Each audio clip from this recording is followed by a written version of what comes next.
Guys, ito lahat nakuha kong toys sa ilalim ng bed.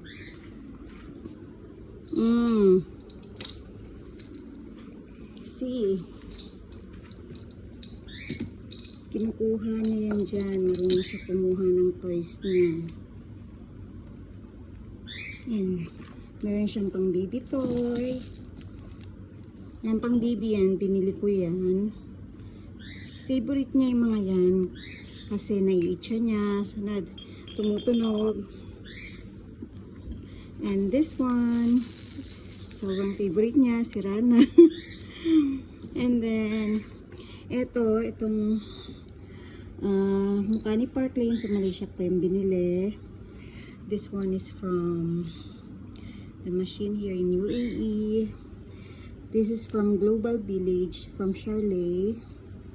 And this one free lang to sa isang binili. Look at Cassie, oh. And some of her toys came from Ate Ging. Yan. So, alam niyo talaga na nilalaro niya. Look at the itsura. Ayan. Basta may favorite niyan. Ayan.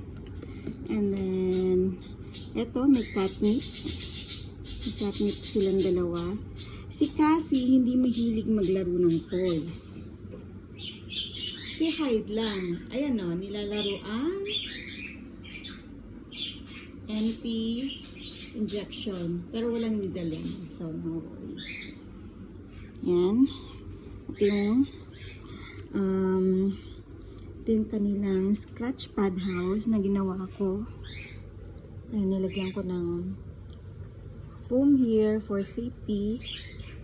Then, ayun yung mga written inside. Yung iba galing sa office. Yung isa, kinuha namin sa sa isang building na nakatabi lang. And this one is a wallpaper. Ginawa ko to for how many hours. Kasi gusto nilang higaan yan dyan. And this one, I bought this from Daiso. Pero ilang araw lang sira na siya. Manipis lang kasi. Then yung bed ni Hyde. Need pang linisan. Baka mag-vacuum ako later. Dahil full of hair. And look at this too. And this is Cassie's favorite naman. Yan. Ang pony ni Mommy. Is this yours, Cassie? Yeah. Cassie, is this yours? This is for you? This is for you? Yes. He's so happy with that. Give Mommy, give. Give Mommy. Okay, say bye-bye na. Bye-bye, everyone.